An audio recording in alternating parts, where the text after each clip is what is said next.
श्रीमन्महागणाधिपतये नमः। नमस्तस्मै वराहाय लीलयोद्धरते महीम्। खुरमध्यगतो यस्य मेरुः खड़खड़ायते। आइए एक बार हम सभी पुनः वाराह पुराण के छठे भाग में प्रवेश करते हैं। आज हम सभी इस प्रसंग में श्रवण करेंगे पितरों का परिचय और श्राद्ध के सही समय का निरूपण और पितृगीत का क्या वर्णन शास्त्रों ने किया है। इस प्रसंग में आज हम सभी श्रवण करेंगे। जिस समय गौरमुख महात्मा नैमिषारण्य क्षेत्र में जाकर के भगवान श्री हरि नारायण की तपस्या कर रहे थे, क्योंकि यह जो नैमिषारण्य क्षेत्र है वहाँ श्री हरि भगवान नारायण दैत्यों का संहार करने वाले हैं, इसलिए वहाँ वे दैत्य शोधन के नाम से सदा सर्वदा विराजते रहते हैं। ऐसे गौरमुख जी जब दैत्य शोधन भगवान श्री हरि नारायण की तपस्या में संलग्न थे, उसी समय परम योगी मार्कंडेय जी महाराज का वहां पर आगमन होता है। उन्हें अतिथि के रूप में प्राप्त कर गौरमुख ने दूर से ही बड़े हर्ष के साथ भक्ति पूर्वक पाद्य एवं अर्घ्य आदि से उनकी पूजा प्रारंभ कर दी। उन प्रतापी मुनि को कुश के पवित्र आसन पर विराजित कर गौरमुख ने सविनय पूर्वक उनसे पूछा, हे महाव्रती मुनि श्रेष्ठ, मुझे पितरों एवं श्राद्ध तत्व का उपदेश करें। गौरमुख के यूं पूछने पर महान तपस्वी द्विजवर मार्कंडेय जी बड़े मीठे मीठे स्वर में उनसे कहने लगे। मार्कंडेय जी ने कहा, हे मुने, भगवान नारायण समस्त देवताओं के आदि प्रवर्तक एवं गुरु हैं। उन्हीं से ब्रह्मा प्रकट हुए और उन ब्रह्मा जी ने फिर 7 मुनियों की सृष्टि की। मुनियों की रचना करके ब्रह्मा जी ने उनसे कहा कि तुम मेरी उपासना करो। उन लोगों ने स्वयं अपनी ही पूजा कर ली। अपने पुत्रों द्वारा इस प्रकार कर्म विकृति को देखकर ब्रह्मा जी ने उन्हें शाप दे दिया। तुम लोगों ने ज्ञानाभिमान से मेरी जगह अपनी पूजा कर विपरीत आचरण किया है, अतः अब तुम्हारा ज्ञान शीघ्र ही नष्ट हो जाएगा। इस प्रकार शापग्रस्त हो जाने पर उन सभी ब्रह्मपुत्रों ने अपने वंश के प्रवर्तक पुत्रों को उत्पन्न किया और फिर स्वयं स्वर्गलोक को चले गए। उन ब्रह्मवादी मुनियों के परलोकवासी होने पर उनके पुत्रों ने विधि पूर्वक श्राद्ध करके उन्हें तृप्त किया। उन पितरों की वैमानिक संज्ञा है, वह सभी ब्रह्मा जी के मन से प्रकट हुए हैं। पुत्र मंत्र का उच्चारण करके पिंडदान करता है, यह देखते हुए वह यहाँ निवास करते हैं। गौरमुख ने पूछा, हे ब्राह्मण, जिनके पितर हैं और उनके श्राद्ध का जो समय है वह सब मैं जानना चाहता हूँ, क्योंकि जितने पितर हैं उन सभी पितरों के श्राद्ध का जो उचित समय है कृपा करके आज आप मुझसे बताइए। तथा लोक में रहने वाले पितरों के गण कितने हैं वह सब भी आप मुझे बताने की कृपा करें। मार्कंडेय मुनि कहने लगे, हे द्विजवर, देवताओं के लिए सोम रस की वृद्धि करने वाले कुछ स्वर्ग निवासी पितर मरीच आदि नामों से विख्यात हैं। उन श्रेष्ठ पितरों में 4 को मूर्त यानी मूर्तिमान और 3 को अमूर्त यानी बिना मूर्ति के कहा गया है। इस प्रकार उनकी संख्या 7 है। कहने का तात्पर्य यह है, पितरों की कुल संख्या 7 है, जो 4 मूर्तिमान है, 3 बिना मूर्ति के हैं। उनके रहने वाले लोक को तथा उनके स्वभाव को अब मैं बताता हूँ, सुनो। संतानक नामक लोकों में भास्वर नामक पितृगण निवास करते हैं, जो देवताओं के भी उपास्य हैं। देवता भी उनकी उपासना करते हैं। ये सभी पितर ब्रह्मवादी हैं। ब्रह्मलोक से अलग होकर ये नित्य लोकों में निवास करते हैं। 100 युग व्यतीत हो जाने पर इनका पुनः प्रादुर्भाव हो जाता है। उस समय अपनी पूर्व स्थिति का स्मरण होने पर सर्वोत्तम योग का चिंतन करके परम पवित्र योग संबंधी अनिवृत्ति लक्षण मोक्ष को वह सभी प्राप्त कर लेंगे। ये सभी पितर श्राद्ध में योगियों के द्वारा तृप्त किए जाने पर योगी पुरुषों के हृदयों में पुनः योग की वृद्धि करते हैं, क्योंकि भगवत भक्त के भक्ति योग से इन्हें बड़ा संतोष प्राप्त होता है। अतएव योगीवर भगवान को अपना सर्वस्व अर्पण करने वाले योगी पुरुष को श्राद्ध की वस्तुएं देनी चाहिए। सोमरस पीने वाले सोमप पितरों का यह प्रथम प्रधान सर्ग कहा जाता है। ये पितर उत्तम वर्ण वाले ब्राह्मण हैं। इन सब का एक एक शरीर है। ये स्वर्ग लोक में रहते हैं। भूलोक के निवासी इनकी पूजा करते हैं। कल्प पर्यंत जीवी मरीचि आदि पितर ये सब ब्रह्मा जी के पुत्र हैं।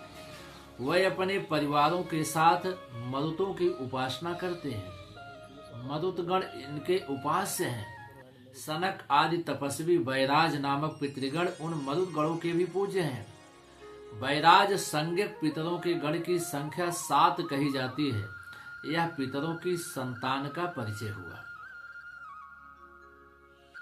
भिन्न भिन्न वर्ण वाले सभी लोग उन पितरों की पूजा कर सकते हैं। यह नियम है। ब्राह्मण, क्षत्रिय एवं वैश्य इन तीनों वर्णों से अनुमति पाकर ब्राह्मण से इतर भी जो हैं वह भी पितरों की पूजा कर सकते हैं। उसके पितर इन पितृगणों से भिन्न है। हे ब्राह्मण, पितरों में भी मुक्त और चेतनक 2 प्रकार के पितर नहीं देखे जाते। विशिष्ट शास्त्रों को देखने, पुराणों का अवलोकन करने तथा ऋषियों के द्वारा बनाए हुए शास्त्रों का अध्ययन करने से अपने पूज्य पितरों का परिचय प्राप्त कर लेना चाहिए। सृष्टि रचने के समय ही फिर ब्रह्मा को स्मृति प्राप्त हुई। तब उन्हें पूर्व पुत्रों का स्मरण हुआ। वह पुत्र तो ज्ञान के प्रभाव से परम पद को प्राप्त हो गए थे। यह बात उन्हें विदित हो गई। वसु आदि के कश्यप आदि ब्राह्मणादि वर्णों के वसु और आदि गंधर्व आदि ये पितर हैं। यह बात साधारण रूप से समझ लेनी चाहिए। इसमें कोई अन्यथा विचार नहीं है। मुनिवर, यह पितरों की सृष्टि का प्रसंग है। प्रकरण वश तुम्हारे सामने इसका वर्णन मैंने कर दिया। वैसे यदि करोड़ वर्षों तक इसे कहा जाए तो यह इतना विस्तृत है कि इसके प्रसंग का कोई अंत नहीं है। हे द्विजवर, अब मैं श्राद्ध के लिए उचित समय का विवेचन करता हूँ। सुनो, श्राद्ध करता जिस समय श्राद्ध योग्य पदार्थ या किसी विशिष्ट ब्राह्मण को घर में आया जाने अथवा उत्तरायण या दक्षिणायन का आरंभ व्यतिपात योग हो, उस समय काम्य श्राद्ध का अनुष्ठान करना चाहिए। विषुव योग में सूर्य और चंद्रमा के ग्रहण के समय, सूर्य के राश्यंतर प्रवेश में, नक्षत्र अथवा ग्रहों द्वारा पीड़ित होने पर, बुरे स्वप्न देखने पर तथा घर में नवीन अन्न आने पर काम्य श्राद्ध करना चाहिए। जो अमावस्या, अनुराधा, विशाखा एवं स्वाति नक्षत्र से युक्त हो, उसमें श्राद्ध करने से पितृगण 8 वर्षों तक तृप्त रहते हैं। इसी प्रकार जो अमावस्या, पुख्य, पुनर्वसु या आद्रा नक्षत्र से युक्त हो, उसमें पूजित होने से पितृगण 12 वर्षों तक तृप्त रहते हैं। जो पुरुष देवताओं एवं पितृगण को तृप्त करना चाहते हैं, उनके लिए धनिष्ठा, पूर्वा भाद्रपद अथवा शतभिषा से युक्त अमावस्या अत्यंत दुर्लभ है। हे ब्राह्मण श्रेष्ठ, जब अमावस्या इन उपर्युक्त 9 नक्षत्रों से युक्त होती है, उस समय किया हुआ श्राद्ध पितृगण को अक्षय तृप्तिकारक होता है। वैशाख मास के शुक्ल पक्ष की तृतीया, कार्तिक के शुक्ल पक्ष की नवमी, भाद्रपद के कृष्ण पक्ष की त्रयोदशी, माघ मास की अमावस्या, चंद्रमा अथवा सूर्य के ग्रहण के समय तथा चारों अष्टकाओं अथवा उत्तरायण या दक्षिणायन के आरंभ के समय जो मनुष्य एकाग्र चित्त से पितरों को तिल मिश्रित जल भी दान कर देता है, वह मानो 1000 वर्षों के लिए श्राद्ध कर देता है। यह परम रहस्य स्वयं पितृगणों का ही बतलाया हुआ है। कदाचित माघ मास की अमावस्या का यदि शतभिषा नक्षत्र से योग हो जाए तो पितृगण की तृप्ति के लिए यह परम उत्कृष्ट समय होता है। हे द्विजवर, अल्प पुण्यवान पुरुषों को भी ऐसा समय नहीं मिलता, और यदि उस दिन धनिष्ठा नक्षत्र का योग हो जाए तो उस समय अपने कुल में उत्पन्न पुरुष द्वारा दिए हुए एवं अन्न एवं जल से पितृगण 10,000 वर्ष के लिए तृप्त हो जाते हैं। तथा यदि माघी अमावस्या के साथ पूर्वा भाद्रपद नक्षत्र का योग हो और उस अवसर पर पितरों के लिए श्राद्ध किया जाए तो इस कर्म से पितृगण अत्यंत तृप्त होकर पूरे युग तक सुखपूर्वक शयन करते हैं। गंगा, शतद्रु, विपाशा, सरस्वती और नैमिषारण्य में स्थित गोमती नदी में स्नान कर पितरों का आदर पूर्वक तर्पण करने से मनुष्य अपने समस्त पापों को नष्ट कर देता है।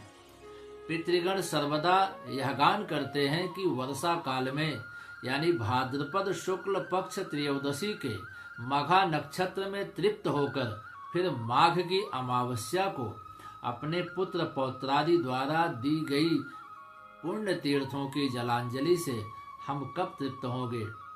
विशुद्ध चित्त, शुद्ध धन, प्रशस्त काल, उपर्युक्त विधि, योग्य पात्र और परम भक्ति, ये सब मनुष्यों को मनोवांछित फल प्रदान करते हैं।